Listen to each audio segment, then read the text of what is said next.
कोई भी सपना साकार करने के लिए सबसे जरूरी है सही कोच का होना। चुनिए एलीट एडवेंचर्स को और करें अपने निम्नलिखित MCA एंट्रेंस का सपना साकार। Download the app now. Hello students, तो आज हम डिस्कस करने वाले हैं कि ऐसी कौन सी गलतियां हैं जो हर साल बच्चे करते हैं और जिस वजह से वो अच्छा रिजल्ट ला सकते हैं बट नहीं ला पाते हैं। ये कुछ ऐसी गलतियां हैं जो मेजरली बच्चे हर साल करते हैं। हम जब बच्चों से फीडबैक लेते हैं तो बच्चे हमें बताते हैं कि मोस्टली बच्चों से क्या ऐसी गलतियां होती है, ऐसी कौन सी ऐसी डेडली मिस्टेक्स होती है जो बच्चे एग्जाम के टाइम पे और एग्जाम से कुछ 1 महीने पहले या 20 दिन पहले या 15 दिन पहले करते हैं, जिस वजह से उसका जो भुगतान होता है वो उन्हें एग्जाम के बाद भुगतना पड़ता है। तो आज मैं कुछ ऐसी मिस्टेक्स आपको बताने वाली हूँ। अगर आप निमसेट 2022 में अपियर होने वाले हो या कोई भी दूसरी MC एंट्रेंस एग्जाम के लिए अपियर होने वाले हो तो प्लीज आप इस वीडियो को जरूर देखो। ये गलतियां रिपीट मत करना क्योंकि ये कुछ ऐसी मिस्टेक्स हैं जिस वजह से काफी बच्चों के रिजल्ट खराब हो चुके हैं। इसीलिए इस वीडियो को आप ध्यान से सुनना एंड तक और एनालाइज करना कि कहीं आप ये गलती तो नहीं कर रहे हो। तो पहली ऐसी गलती जो बच्चे यूजुअली करते हैं वो है स्ट्रैटेजी। क्या होता है कि बच्चे जब एक स्ट्रैटेजी को लेके चलते हैं, जब उस स्ट्रैटेजी को बच्चे 5 से 6 महीने लेके चलते हैं और उसके बाद सडनली जब वो दूसरे बच्चों से बात करते हैं और दूसरे बच्चे जब उन्हें कुछ नई स्ट्रैटेजी बताते हैं कि ये स्ट्रैटेजी फॉलो करके हमारे मार्क्स इतने इंक्रीज हो गए, उतने इंक्रीज हो गए, ये सारी चीजें जब बच्चे दूसरों को बताते हैं या आपको बताएंगे या ऐसा कुछ होगा, तो उस वजह से क्या होता है कि यूजुअली बच्चे स्ट्रैटेजी स्विच कर लेते हैं कि अभी तक तो मैं ये फॉलो कर रहा था या कर रही थी बट इससे मुझे फायदा नहीं हो रहा है, तो शायद ये स्ट्रैटेजी फॉलो करके देखती हूँ या देखता हूँ, शायद उससे मुझे फायदा हो जाए। फिर कोई कुछ नई स्ट्रैटेजी बता देता है, फिर बच्चे स्ट्रैटेजी स्विच कर लेते हैं। तो यही सबसे बड़ी गलती होती है जो बच्चे करते हैं। आपको कभी भी आपकी स्ट्रैटेजी चेंज नहीं करनी चाहिए क्योंकि स्ट्रैटेजी जो है वो पर्सन टू पर्सन डिपेंड करती है। किसी को कोई स्ट्रैटेजी सूट करती है तो किसी को कोई स्ट्रैटेजी सूट नहीं करती है। तो इस वजह से जो स्ट्रैटेजी आप लंबे टाइम से फॉलो करते आ रहे हो, आपको एट द एंड तक उसी पे स्टिक करके रहना चाहिए। आपको बार बार स्ट्रैटेजी स्विच नहीं करनी चाहिए क्योंकि आप अगर स्ट्रैटेजी स्विच करते जाओगे तो किसी एक पे स्टिक नहीं रह पाओगे, वो स्ट्रैटेजी का फायदा नहीं उठा पाओगे क्योंकि आपने 10 बार स्ट्रैटेजी तो स्विच कर ली है। तो किसी एक स्ट्रैटेजी पे आपको स्टिक रहना चाहिए, उसी स्ट्रैटेजी को आपको एंड तक फॉलो करना चाहिए। इसीलिए अगर आप ये गलती कर रहे हो, अगर आपके साथ ऐसा हो रहा है तो इस चीज को प्लीज आप चेंज करो। आप जो भी पहले से करते आ रहे थे, जो भी स्ट्रैटेजियां फॉलो करते आ रहे थे, उसे रहने दो वैसा का वैसा, उसे प्लीज आप चेंज मत करो। बार बार स्ट्रैटेजी स्विच नहीं करनी चाहिए। तो ये हो गई पहली गलती। अब दूसरी गलती जो बच्चे करते हैं वो है मॉक टेस्ट देने की। क्योंकि बच्चों को ऐसा लगता है कि हम इतने टाइम से, जब से हमने प्रिपरेशन स्टार्ट किया तब से हम बुक सॉल्व कर रहे हैं और भी दूसरे ई स्टडी मटेरियल सॉल्व कर रहे हैं, तो हमें इतने ज्यादा मॉक टेस्ट देने की जरूरत नहीं है। बच्चे एग्जाम से पहले अगर 10-12 मॉक टेस्ट या ज्यादा से ज्यादा 50 मॉक टेस्ट भी दे देते हैं तो बच्चों को काफी लगता है कि हाँ इतने मॉक टेस्ट देके सफिशिएंट है, अब हमें और भी ज्यादा मॉक टेस्ट देने की जरूरत नहीं है। बट ऐसा नहीं है। सबसे ज्यादा फायदा तब आपको मिलेगा जब आप एग्जाम से पहले ज्यादा से ज्यादा मॉक टेस्ट दोगे, क्योंकि जितने ज्यादा से ज्यादा आप मॉक टेस्ट दोगे उतनी ज्यादा से ज्यादा गलतियां आपकी रेक्टिफाई होगी, आप उन गलतियों को रिजॉल्व कर पाओगे आपकी स्ट्रैटेजीज के थ्रू। इसीलिए अगर आप मॉक टेस्ट अभी इस टाइम पे नहीं दे रहे हो क्योंकि अभी एग्जाम काफी पास है, तो अगर अभी भी आप बुक सॉल्व कर रहे हो तो प्लीज आप बुक सॉल्व करना बंद कर दो, या कुछ और चीजें अभी आप सॉल्व कर रहे हो तो आप वो सॉल्व करना बंद कर दो। आप अभी फुल लेंथ मॉक टेस्ट देना स्टार्ट करो क्योंकि फुल लेंथ मॉक टेस्ट बहुत इंपॉर्टेंट होते हैं एग्जाम पॉइंट ऑफ व्यू से। आप जितने ज्यादा फुल लेंथ मॉक टेस्ट दोगे उतना ज्यादा आपको एग्जाम में फायदा मिलेगा, क्योंकि फुल लेंथ मॉक टेस्ट का फायदा ये होता है कि फुल लेंथ मॉक टेस्ट का जो पैटर्न होता है वो एक्चुअल एग्जाम से मैच करता हुआ होता है। तो आपको समझ में आएगा। आप अगर फुल लेंथ मॉक टेस्ट दोगे 2 घंटे बैठ के तो एटलीस्ट आपकी सिटिंग बनेगी उतनी कि आपको एग्जाम के दिन 2 घंटे बैठना है। तो क्योंकि क्या होता है कि अगर आपकी सिटिंग नहीं है तो उस दिन काफी सारे बच्चों को प्रॉब्लम होती है, कंटिन्यूअसली बच्चे 2 घंटे के लिए एग्जाम देने नहीं बैठ पाते हैं, कुछ ना कुछ ऐसी प्रॉब्लम्स आती रहती है। इस वजह से आपको मॉक अभी देना चाहिए, आपको ज्यादा से ज्यादा मॉक देना चाहिए, जिसके पीछे काफी सारे रीजंस है, जैसे कि मैंने अभी आपको एक सिटिंग का बताया। इसके अलावा भी काफी सारे रीजंस है कि आप जितने ज्यादा मॉक दोगे उतनी ज्यादा गलतियां आपकी रेक्टिफाई होगी। आपको ये समझ में आएगा कि कब मुझे मैथ से रीजनिंग में स्विच करना है, कब मुझे रीजनिंग से कंप्यूटर में स्विच करना है, कब कंप्यूटर से इंग्लिश में शिफ्ट करना है, ठीक है। तो आपको पता रहेगा कि आपने कितने अभी क्वेश्चंस छोड़ रखे हैं, जो क्वेश्चंस अभी आपको नहीं आ रहे तो क्वेश्चंस आपने छोड़ रखे हैं। ये सारी चीजें आपको मॉक से समझ में आएगी।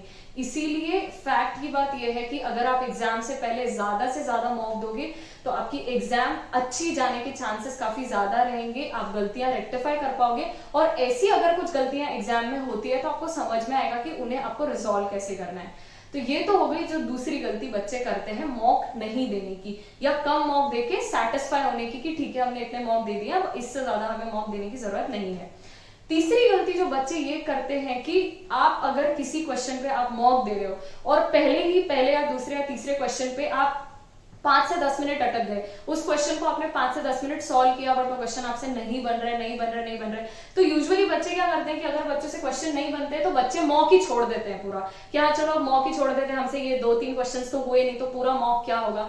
तो ऐसे आपको नहीं सोचना चाहिए, क्योंकि कभी कभी ऐसा होता है कि मॉक में पहले दूसरे तीसरे क्वेश्चन या पहले 10 क्वेश्चन ऐसे टफ फंस जाते हैं कि उस वजह से बच्चे डीमोटिवेट हो जाते हैं कि अब ये 10 क्वेश्चन तो मुझसे हुए नहीं तो आगे के क्वेश्चंस भी मुझसे नहीं होंगे।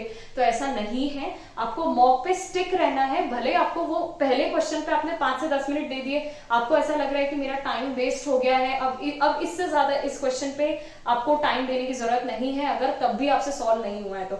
अगर आपको लग रहा है कि 1 मिनट और मैं दे दूंगी या दे दूंगा तो भी इसका आंसर आ जाएगा, तो भी आपको उस क्वेश्चन पे अब इससे ज्यादा टाइम देने की जरूरत नहीं है, आपको अब आगे बढ़ जाना चाहिए। और सबसे बड़ी बात यह है कि आपको मॉक छोड़ना नहीं है। अगर आपसे 2-3 क्वेश्चन 10 क्वेश्चन नहीं बन रहे हैं तो 10 क्वेश्चन को अभी साइड में रख दो, आप उन्हें लास्ट में कर लेना। बट आपको पहले 2-3 क्वेश्चन के बेसिस पे पूरे मॉक को जज नहीं करना चाहिए कि पूरा मॉक भी बहुत ज्यादा टफ होगा तो मुझे मॉक छोड़ देना चाहिए, क्योंकि आप ऐसा एग्जाम में तो कर नहीं पाओगे। एग्जाम में पहले के 2-3 क्वेश्चन होपफुली वैसे तो आपसे बन जाने चाहिए, आई विश कि आपसे सारे क्वेश्चंस बने चाहिए, बट अगर बाय चांस कभी नहीं बनते, पहले 2-3 क्वेश्चंस नहीं बनेंगे तो आप क्या पूरा मॉक छोड़ दोगे, एग्जाम छोड़ के उठ जाओगे? ऐसा तो नहीं होगा ना। इसीलिए आपको ये गलती देखनी चाहिए कि अगर आप ऐसी गलती कर रहे हो और कंटिन्यूअसली कर रहे हो तो ये गलती आपको यहीं रोक देनी चाहिए, ऐसा आपको नहीं करना चाहिए। शांति से 2 घंटे बैठ के आपको पूरा मॉक देना चाहिए, भले ही वो 2-3 क्वेश्चन नहीं बन रहे तो उन्हें साइड से कर दो, आगे का पेपर दो, ट्राई करो। ट्राई नहीं करोगे तो आपको चीजें समझ में नहीं आएगी, गलतियां रेक्टिफाई नहीं होगी और गलतियां रिजॉल्व नहीं कर पाओगे आप, ठीक है। तो आप ऐसा एग्जाम में तो नहीं कर पाओगे, इसीलिए अभी से अगर आप ये गलती कर रहे हो तो इसे आप रिजॉल्व करो। ये तो हो गई तीसरी गलती। चौथी गलती ये है कि बच्चे यूजुअली क्या करते हैं कि मैथ्स पे बहुत ज्यादा टाइम देते हैं या रीजनिंग पे बहुत ज्यादा टाइम देते हैं, या ऐसे स्टिक हो जाते हैं किसी एक चीज पे कि हाँ इस पे बहुत ज्यादा टाइम देना है। तो ऐसे आप मत करो, क्योंकि आपको इक्वली टाइम मिल रहा है सारे क्वेश्चंस के लिए। जितने 120 क्वेश्चंस हैं वो उसमें से कुछ क्वेश्चंस मैथ्स के भी हैं, कुछ रीजनिंग के भी हैं, कंप्यूटर के भी हैं, इंग्लिश के भी हैं, और सबके लिए आपको 1-1 मिनट मिल रहा है, क्योंकि आपको इन टोटल 120 क्वेश्चन है और 120 मिनट है। तो इसीलिए आपको, आप अगर ऐसा कर रहे हो कि आप किसी चीज को पर्टिकुलरली या किसी क्वेश्चन को पर्टिकुलरली बहुत ज्यादा टाइम देते हो, जैसे मैथ्स को बहुत ज्यादा टाइम देते हो या रीजनिंग को बहुत ज्यादा टाइम देते हो, तो ऐसा आपको नहीं करना चाहिए। इक्वली पूरे मॉक में आप टाइम बांटो, आपको पता होना चाहिए कि आपको कितना टाइम किस क्वेश्चन को देना है। अगर आपसे कोई क्वेश्चंस नहीं बन रहे तो उन्हें बाद में ट्राई कर लेना, उन्हें साइड से रख दो, उन्हें बाद में ट्राई कर लेना, पर उसकी वजह से आपको पूरे पेपर का टाइम गड़बड़ाना नहीं चाहिए, ठीक है। अगर आप मैथ्स को टाइम दे रहे हो तो आपको पता होना चाहिए कि आपको मैथ्स को कितना टाइम देना है, इससे ज्यादा आपको मैथ्स को टाइम नहीं देना है, वरना रीजनिंग छूट जाएगा, इंग्लिश छूट जाएगा, कंप्यूटर छूट जाएगा। ये गलती मैक्सिमम बच्चे करके आते हैं और इस वजह से बच्चों को आता हुआ पेपर भी छूट जाता है। टाइम मैनेजमेंट ये एग्जाम में बहुत बड़ी चीज होती है, आपको ध्यान रखना है कि आप इक्वली टाइम मैनेज करो, सही से टाइम मैनेज करो, ताकि आपका पेपर छूटे भी नहीं और आप सही से सारे क्वेश्चंस को अटेम्प्ट कर पाओ। इसीलिए अगर आप ये गलती कर रहे हो तो आप ये गलती मत करो, ध्यान दो, टाइम देखो कि आप किस क्वेश्चन को कितना टाइम दे रहे हो, कौन से सब्जेक्ट को आप कितना टाइम दे रहे हो, और उस अकॉर्डिंग टाइम मैनेज करके ही आप मॉक दो। ये तो हो गई आपकी एक गलती। उसके बाद अगर आप ऐसा कर रहे हो कि अगर आप रिवीजन कर रहे हो, बाय चांस अगर आपका एग्जाम से पहले रिवीजन नहीं हो पाया तो कोई बात नहीं, एग्जाम के एक दिन पहले अगर आपका रिवीजन नहीं हो पाता है, आपको ऐसा लग रहा है कि दिन भर हो गया है आज, उसके बाद आपका कुछ भी रिवीजन छूट गया है कि हाँ इस टॉपिक का रिवीजन छूट गया है, ये छूट गया, वो छूट गया, तो ऐसा मत करो। अगर आप सोचते हो कि हाँ अब मैं रिवीजन करने बैठता हूँ तो ऐसा मत करो। एग्जाम से एक दिन पहले प्रॉपर नींद लेना बहुत जरूरी है, इसीलिए 8 से 9 घंटे की नींद तो आपको लेनी ही चाहिए एग्जाम से एक दिन पहले। एग्जाम से एक दिन पहले आपको बिल्कुल रिलैक्स्ड होना चाहिए, क्योंकि आप जो भी रिवीजन करोगे उसके बेसिस पे अगले दिन का पेपर डिसाइड नहीं होगा। अगले दिन का पेपर जो आप परफॉर्म करके आओगे वो उसी पर डिपेंड करता है कि आपने साल भर क्या प्रिपरेशन की है, ठीक है। इसीलिए अगर आप किसी टॉपिक का रिवीजन एक दिन पहले नहीं कर पाते हो तो उसे छोड़ दो, अपनी नींद कॉम्प्रोमाइज करके किसी टॉपिक का रिवीजन करने मत बैठना, क्योंकि नींद बहुत जरूरी है। नेक्स्ट डे आपको, अगर आपकी नींद अधूरी रह जाती है तो नेक्स्ट डे आपको पेपर में प्रॉब्लम हो सकती है। आप नेक्स्ट डे सुबह जल्दी उठो, फिर आप रिवीजन करो, बट आप नींद से कॉम्प्रोमाइज मत करो। एग्जाम से एक दिन पहले आपकी 8 से 9 घंटे तो नींद होनी ही चाहिए।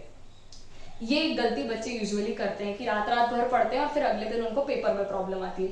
ये गलती अगर आप करने वाले हो, अगर आप ऐसा सोच के बैठे हो कि एग्जाम के एक दिन पहले मैं ऐसा करने वाला हूँ कि पूरा रिवीजन तो होना जरूरी ही है, तो जरूरी है तो उस अकॉर्डिंग आप टाइम मैनेज करो, बट आप नींद पूरी सही से लो, क्योंकि नींद पूरी होना बहुत जरूरी है।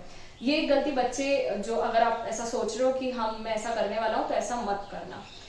एक और गलती जो बच्चे यूजुअली करते हैं वो ये है कि एग्जाम से 8 से 10 दिन पहले बच्चों को नए नए टॉपिक्स याद आते हैं कि हाँ ये टॉपिक तो मैंने किया ही नहीं, ये टॉपिक तो मेरा छूट गया, तो अब मैं इस टॉपिक को कर लेता हूँ। 10 दिन बचे हैं तो 10 दिन में तो मैं टॉपिक कर लूंगा, या 5 दिन बचे तो 5 दिन में तो मैं टॉपिक में कर लूंगा।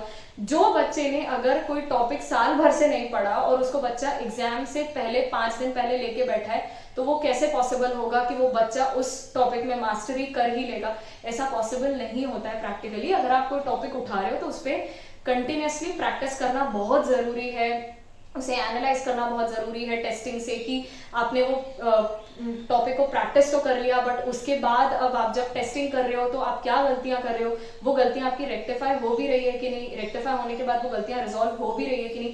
ये सब स्टेप बाय स्टेप प्रोसीजर होती है आप अगर किसी टॉपिक को कर रहे हो तो अगर ऐसा आप सोच रहे हो कि कोई टॉपिक छूट गया है और उसे मैं 5 दिन पहले कर लूंगा, 3 दिन पहले कर लूंगा, 2 दिन पहले कर लूंगा, तो ऐसा आप मत करना। किसी भी नए टॉपिक को एग्जाम से 5 से 10 दिन पहले मत उठाना। आपने जितना किया है उतना आप कर लो, उतना आप अच्छे से रिवाइज कर लो 10 दिन पहले। उन जो टॉपिक्स को आपने मास्टरी की है, जिन टॉपिक्स में, उन टॉपिक्स का ही आप अच्छे से रिवीजन कर लोगे तो भी आपकी एग्जाम अच्छी चली जाएगी, क्योंकि वो जो एग्जाम है वो उस टॉपिक पे डिपेंड नहीं करेगी कि वो टॉपिक आप पढ़ के चले जाओगे तो आपकी एग्जाम डेफिनेटली अच्छी होगी। ऐसा नहीं होगा। जो आपने साल भर प्रिपरेशन की है उसके बेसिस पे ही आपके एग्जाम में आपका परफॉर्मेंस डिपेंड करता है। इस वजह से अगर आप ऐसा सोच रहे हो कि 3-4 दिन पहले मैं टॉपिक उठा के कर ही लूंगा और हो ही जाएगा मुझसे, तो ऐसा आप मत करना, वरना जो पुराने टॉपिक्स आपने कर रखे हैं वो भी आप भूल जाओगे, ठीक है। पुराना जो आपने रिवीजन कर रखा है वो भी सब बहुत ज्यादा क्योस क्रिएट हो जाएगा। इसीलिए अगर आप ऐसा सोच रहे हो तो ऐसा मत करो। अभी टाइम है, फिर भी अभी 20 दिन है, मतलब यस आई गेस 10 दिन बचे हैं, सॉरी। तो 10 दिन में कोई भी ऐसा नया टॉपिक मत उठाना। जो भी आपके पुराने टॉपिक है उन्हें प्रॉपरली रिविजन करो, ठीक है। उन्हीं टॉपिक्स को अच्छे से बार बार सॉल्व करो। अगर उन टॉपिक्स में ऐसे कोई क्वेश्चन है जो आपसे नहीं बन रहे तो उन टॉपिक्स को देखो और उन टॉपिक्स का अच्छे से रिवीजन करो। कोई नया टॉपिक अभी 10 दिन पहले या 5 दिन पहले मत उठाओ। तो ये सारी कुछ गलतियां हैं जो यूजुअली बच्चे हर साल करते हैं, बट मैंने जैसे कि आपको ये गलतियों के बारे में बता दिया है, तो ये गलतियां आप रिपीट मत करना। अगर इनमें से कोई गलतियां अभी आप कर रहे हो तो फिर भी आप सुधार लो, अभी 10 दिन है आपके पास, आप सुधार लो। आप जितना ज्यादा गलतियों को सुधारोगे उतना अच्छा आप एग्जाम में परफॉर्म करोगे। So I hope this was helpful for you. अगर आपको कुछ भी डाउट होता है तो आप हमें कमेंट सेक्शन में मेंशन कर सकते हैं। Thank you so much.